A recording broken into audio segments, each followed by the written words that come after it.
मेरे क्वेश्चंस हैं, एक तो मेरा ऋणानुबंधा के कॉन्सेप्ट पे है कि वो जो फिजिकल मेमोरीज वाला कॉन्सेप्ट है वो एक्चुअल में है ऐसा कि हमारी फिजिकल मेमोरी है और उस वजह से हम चीजों से अटैच हो जाते हैं। एक तो वो है। और सेकंड मेरा क्वेश्चन है कि हम बोलते हैं कि भगवान ने हमारी किस्मत लिख दी है, हमारी किस्मत में जो होगा अच्छा होगा। मतलब किस्मत का कॉन्सेप्ट कि ऐसा होता है कि भगवान ने हमारी किस्मत लिखी है और जो होता है, जो हमारी किस्मत में लिखा होता है वही होता है हमारे साथ। एक है कि हम एक्सपेक्टेशंस कैसे खत्म कर सकते हैं, जिन लोगों से हम अटैच्ड होते हैं उनसे ऑटोमेटिकली हमें एक्सपेक्टेशन होती है, तो उसको कैसे खत्म कर सकते हैं हम। पहला आपने पूछा मेमोरी से रिलेटेड, मेमोरी का फिजिकल, आपने उससे पहले क्या वर्ड यूज करा था, कुछ बोले थे आप? ऋणानुबंधा। लाइक मैं एक चेयर पे बैठती हूँ और मैं दोबारा दोबारा उसी चेयर पे जाके बैठ रही हूँ क्योंकि मेरी उसके साथ अटैचमेंट होगी। एक जगह हम किसी घर में रहते हैं तो बोलते हैं कि हमारी उस घर के साथ अटैचमेंट होगी, फिजिकल मेमोरीज उस तो टाइप आप का। ये कहना चाह रहे हो कि अगर हम उस चेयर पे बैठे तो उस चेयर के साथ में हम बंध गए हैं, this is what you are saying, right? Yes yes yes, एक तरह का एक बंधन हो गया है, यानी कि उस चेयर में हमारी मेमोरी स्टोर हो गई है और हमारे अंदर उस चेयर की मेमोरी स्टोर हो गई है और हम उस चेयर के साथ में बंध गए हैं। अब वो चेयर हमको अट्रैक्ट कर रही है और हम चेयर की तरफ अट्रैक्ट हो रहे हैं, that's what you are thinking, yes yes yes, exactly. अगर आप किसी पर्सन की बात करते तो ये लॉजिक समझ आता कि आप किसी पर्सन के टच में आए या उसके कांटेक्ट में आए, अब उस टच की मेमोरी आपके माइंड में भी फीड हो गई है और सामने वाले पर्सन के माइंड में भी फीड हो गई है। बट चेयर में या दीवार में या नॉन लिविंग जो भी कुछ है उसमें, ये सब बातें अंधविश्वास की हैं। ऐसे तो हम कुछ भी मान सकते हैं, there is no scientific foundation to it. Chair के लिए तो सब बराबर है, कोई भी पर्सन हो, किसी भी रिलीजन का हो, किसी भी कंट्री का हो, मेल हो फीमेल हो, चेयर को उससे कोई फर्क नहीं पड़ता है। अगर हल्का सा भी ऐसा कुछ होता तो चेयर भी कुछ ना कुछ रिएक्शन देती ना कुछ करती ना।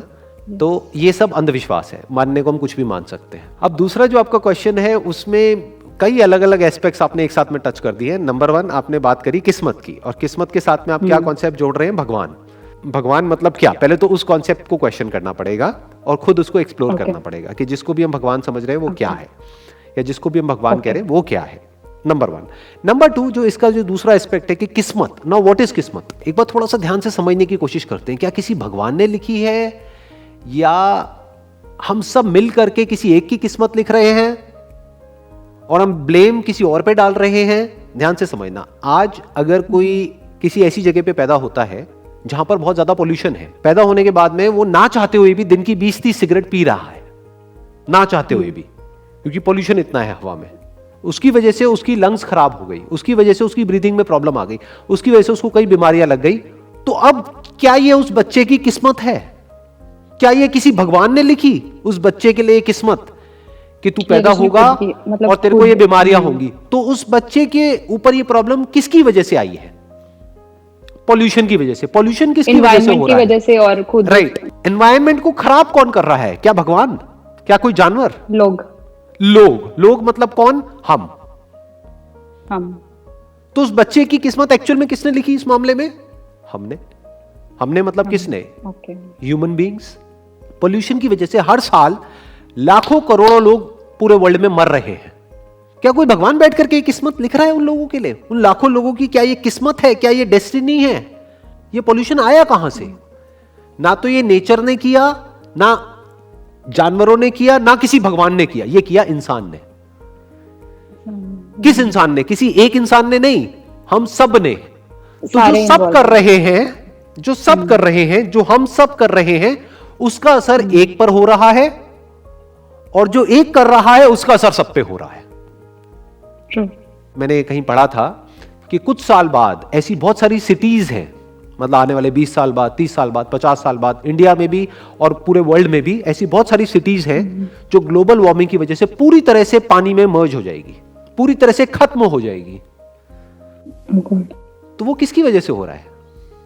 अभी आपने बोला ओ गॉड, क्या वो गॉड की वजह से हो रहा है?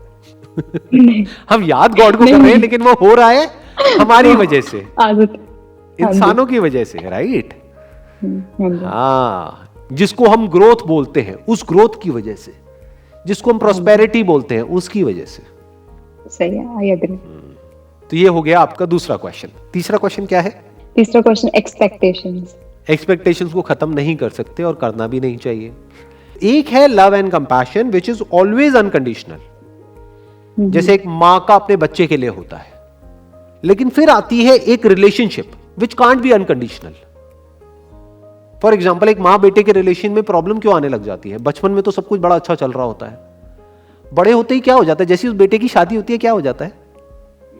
ये सास बहू की कहानियां सुनी है ना आपने? अरे सीरियल्स हैं इतने सारे, मेरे को कुछ बोलने की जरूरत ही नहीं है।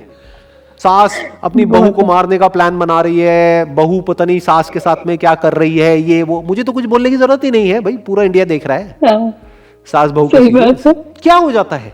क्या वो प्यार खत्म हो गया है माँ का अपने बेटे के लिए? प्यार तो खत्म नहीं हुआ है। अगर उस बेटे को जरा सा भी कुछ हो जाए तो माँ को आज भी दर्द होता है, दुख होता है, और माँ उस बेटे के लिए खड़ी है। एक है प्यार विच इज अनकंडीशनल, एक है रिलेशनशिप जहां पे प्रॉपरली डिफाइन करना बहुत जरूरी होता है कि लाइफ में किस पॉइंट पे किससे हमको क्या एक्सपेक्ट करना है और किससे क्या नहीं करना है, किसका क्या रोल है। That has to be defined properly. कहां पर कितनी स्पेस होनी चाहिए, कितनी नहीं होनी चाहिए, वो सब डिफाइन करना पड़ेगा। It can't be unconditional. Expectations को कभी खत्म नहीं करना है, कभी भी नहीं, स्पेशली इन अ रिलेशनशिप। आपको सामने वाले से एक्सपेक्ट करना है और उसकी जो एक्सपेक्टेशंस है वो आपको पूरी करनी है, but it must be realistic, it must not be unrealistic, it must be fair for both the parties involved. ये एक तरह का एक एग्रीमेंट है, जैसे बिजनेस में एग्रीमेंट होता है ना, एक तरह का एग्रीमेंट है, एक तरह का गिव एंड टेक है एक रिलेशनशिप में। That must be very clear, और कोई दोनों में से कोई उसको वॉयलेट नहीं करेगा कि हमारे एग्रीमेंट की ये जो अनसेड जो हमारी ये जो रिलेशनशिप है इसके ये टॉप 10 क्लॉजेस हैं, बाकी के जो 7 है उस पर कॉम्प्रोमाइज किया जा सकता है, बट ये टॉप 3 पे कोई कॉम्प्रोमाइज नहीं किया जाएगा। मान लो ट्रस्ट, रिस्पेक्ट, क्या ये इंपॉर्टेंट है एक रिलेशनशिप में? नहीं है। आप कहो अनकंडीशनल है, सामने वाला मेरी रिस्पेक्ट नहीं करता, अनकंडीशनल, मुझे तो उससे बहुत प्यार है। अरे तो आज आपको कुछ उल्टा बोल रहा है, कल हाथ भी उठाने लग जाएगा, फिर कब तक झेलते रहोगे? जरूरी है ना? हाँ जरूरी है।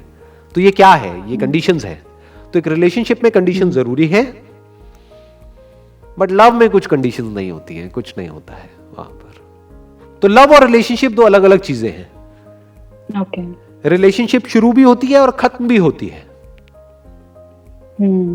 लव ना शुरू होता है ना खत्म होता है।